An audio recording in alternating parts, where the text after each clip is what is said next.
Pour tous ces sacs qu'il faut.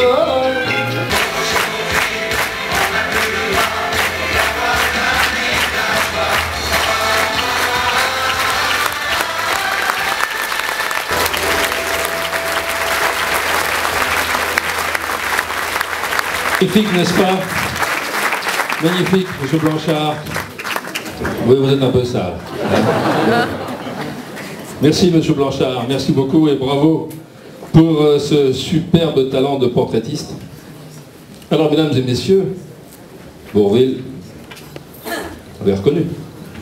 Mais qui est donc ce troisième personnage? Oh, les familiers de Saumur ont reconnu un écuyer. Ce troisième portrait, mesdames et messieurs, c'est le portrait du maître de manège Fabien Godel.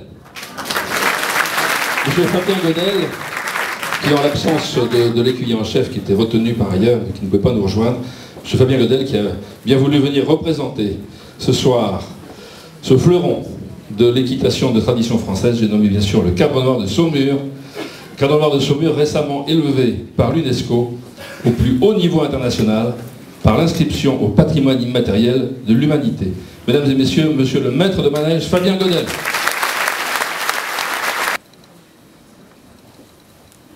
2011 était l'année du bénévolat. Aussi voudrais-je rendre hommage aux nombreuses associations saumuroises et à tous leurs bénévoles qui mettent leur temps, leur énergie et leur passion au service de leurs concitoyens, que ce soit pour les aider à surmonter les difficultés de la vie, que ce soit pour les aider à apprendre un nouveau métier, pour les aider à apprendre un nouveau savoir, à pratiquer une activité sportive, à rencontrer des nouveaux amis, que je tiens à honorer particulièrement avec vous. Et j'appelle leurs présidents, leurs dirigeants, à venir me rejoindre. Et tout d'abord, pour les Restos du Cœur, M. Robert Delot. Les Jardins de Cocagne, avec M. Gendron et Mme Stépaniak. La Banque Alimentaire, avec Mme Marie-Agnès Auberger. La Croix-Rouge, avec sa présidente, madame, que je n'ai pas vue, j'espère qu'elle est là. Madame Vergier, Vengueillère, oui. Elle est là. Les Compagnons d'Emmaüs, avec M. Pierre-Yves Lemarié.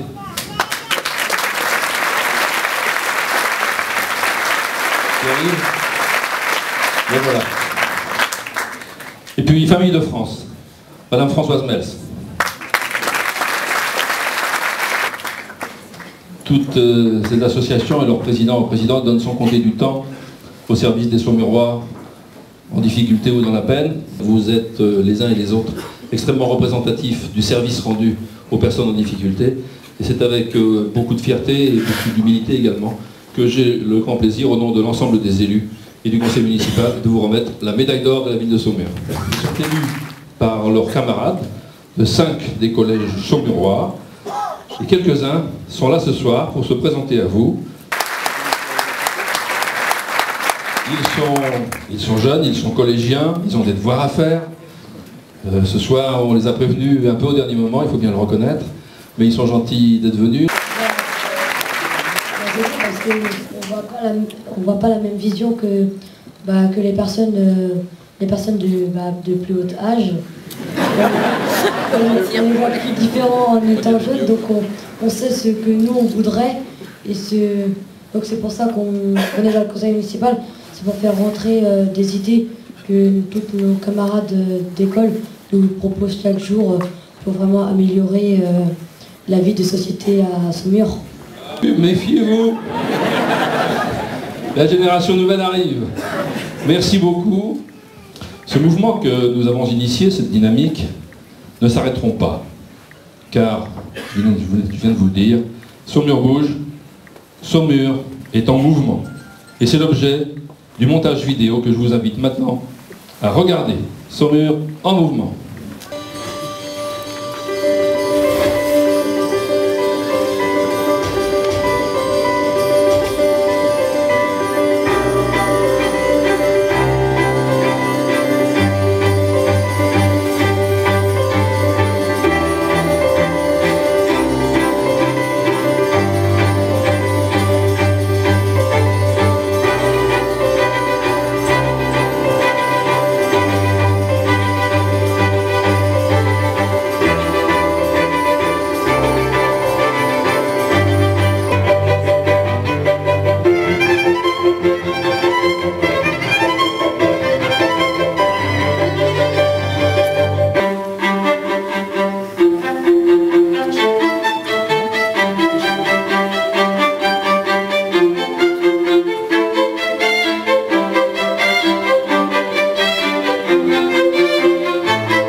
Ça fait envie, non?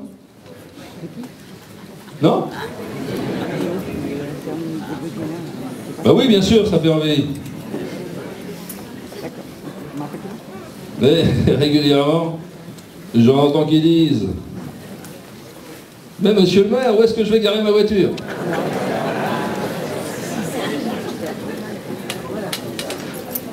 Question prégnante de tous les jours ou presque. Je le sais bien, et tous les élus avec moi le savent, que la question du stationnement est indissociable de celle du réaménagement du centre-ville. Nous n'avons jamais dit autre chose. Au départ, il est vrai que nous avions fait une proposition idéale: creuser un parking sous la place de la République. Proposition idéale à tout point de vue. L'emplacement est central, la place est suffisante, les nuisances réduites au minimum, et une structure cuvelée en béton armé aurait permis de consolider la digue de Loire. Idéal, vous dis-je. C'était, pardonnez-moi monsieur le sous-préfet, c'était sans compter avec l'administration de l'État qui parfois vit encore au XVIIIe siècle et impose des règles issues des textes anciens, des règles qui n'ont plus vraiment de sens aujourd'hui et qui ont d'ailleurs été largement transgressées au fil du temps. Mais voilà, l'administration a fait son travail, elle a fait son rapport, et le préfet a dit non. Et quand le préfet dit non, c'est non. Alors nous cherchons une autre solution. Une autre solution qui soit proche du centre-ville, mais à un coût raisonnable. Peut-être enterré, mais pas inondable. Peut-être en élévation, mais pas trop haut, car le secteur sauvegardé a aussi ses règles. Et l'architecte des bâtiments de France y veille, scrupuleusement. Peut-être alors en surface, mais il faut en trouver. Et donc, forcément, morceler à ce moment-là. Donc, nous cherchons une solution qui convienne aux uns et qui ne déplaise pas trop aux autres. C'est compliqué. Très compliqué, même. Mais alimenter quotidiennement une polémique sur ce sujet, ça occupe les uns, ça agace les autres. Mais en tout cas, ça ne fait pas avancer l'affaire d'un iota. Alors de grâce, mesdames et messieurs les Saumurois, de grâce, accordez-nous encore un peu de temps et faites-nous un peu confiance, faites un peu confiance à vos élus pour trouver une solution se dégagera. Merci de votre compréhension. La prochaine programmation culturelle, celle de la saison 2012-2013, sera assurée par Saumur Agglo, sous l'autorité de son directeur, Silvio Passito, assisté d'Héloïse Le Carpentier, directrice des manifestations culturelles de Montreuil-Bellay. Ce transfert de la programmation culturelle met un terme à une anomalie vieille de 10 ans, puisque les deux principaux lieux d'expression et de spectacle vivant de notre territoire, la closerie de Montreuil-Bellay et le théâtre de Saumur, avaient été transférés à l'Agglo au début des années 2000, sans que la compétence programmation l'ait été. C'était une anomalie, il fallait y remédier. C'est fait, et désormais, la communauté d'agglomération gérera le contenant et le contenu. Pas l'oublier, personne n'a oublié les quelques 200 acteurs, figurants, danseuses, cavaliers, couturières, décorateurs, peintres, gardiens et techniciens bénévoles, qui tout l'été ont accueilli et diverti les 13 000 spectateurs du Trésor des Ducs d'Anjou. Vous pourrez les revoir l'été prochain, dans une version revisitée, mais toujours festive, colorée, joyeuse et inventive. En septembre prochain, Saumur accueillera l'école d'état-major, actuellement située à Compiègne. Après l'école de cavalerie, le centre d'enseignement et d'études du renseignement de l'armée de terre et le CDNBC, je ne sais plus ce que ça veut dire CD, centre de... Hein? Non, pas de dépense, non. Ah, défense, oui. Centre de défense nucléaire, biologique et chimique. Voilà. Merci. Donc après ces trois institutions, ce sera la 4e institution qui complétera ainsi l'effectif des écoles militaires de Saumur sous l'autorité du général de division Arnaud Rive qui nous fait l'amitié d'être présent ce soir. Petit commerce ou grande surface, en centre-ville ou en périphérie, boutique aguichante ou restaurant de qualité. Faites les comptes et vous verrez que les 10 doigts de vos deux mains n'y suffiront pas. Chassons les idées reçues, mes chers amis. Oui, le commerce saumurois est dynamique et innovant. Oui, le commerce saumurois crée des emplois. Malgré la morosité ambiante, malgré la crise financière et les difficultés économiques qu'il serait insupportable de nier, il y a des entreprises saumuroises qui investissent. Il y a des entreprises saumuroises qui se développent. Il y en a qui créent des emplois. Depuis 2009, plusieurs centaines d'emplois ont été créés en Saumurois, dans l'industrie et dans le commerce, et dans les services. Il est vrai, bien sûr, que malheureusement, il y en a aussi qui ont été perdus. Mais je vous invite à refuser la sinistrose. Le pire n'est jamais sûr, et le pessimisme ne mène absolument nulle part. Situé au cœur d'un bassin de vie de plus de 100 000 habitants, Saumur revendique haut et fort sa situation de 3e ville du département. 3e, certes, par sa population. Mais première, par son charme, par son histoire et par son patrimoine.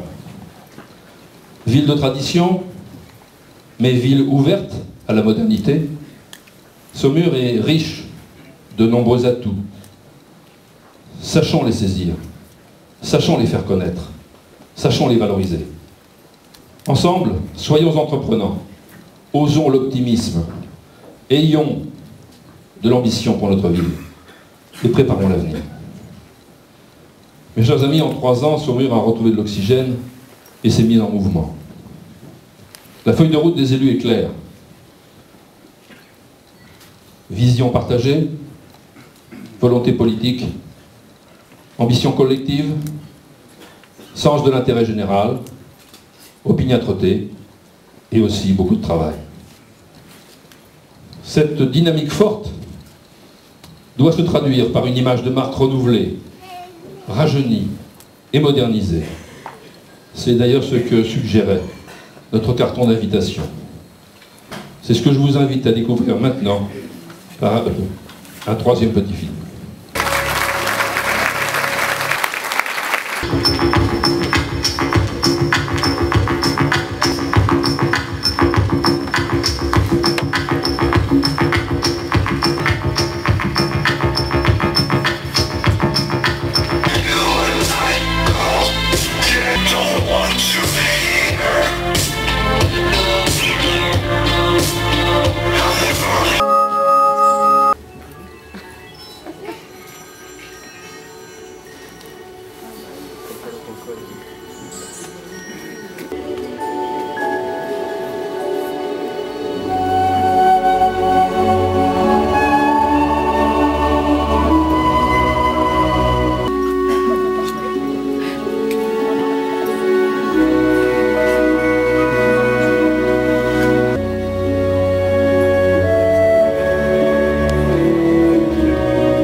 Applaudissements. Au vu de la qualité de cette présentation, certains pourraient penser, il y en a qui l'ont pensé d'ailleurs, certains pourront penser que nous avons fait appel à une agence spécialisée et que tout ça coûte fort cher. Soyez rassurés. Tout a été pensé, tout a été dessiné et tout a été réalisé en interne par le service communication et par son patron, mon ami et premier adjoint Fabrice Dufour et tous ses collaborateurs, et je les appelle lui et ses collaborateurs en rejoindre.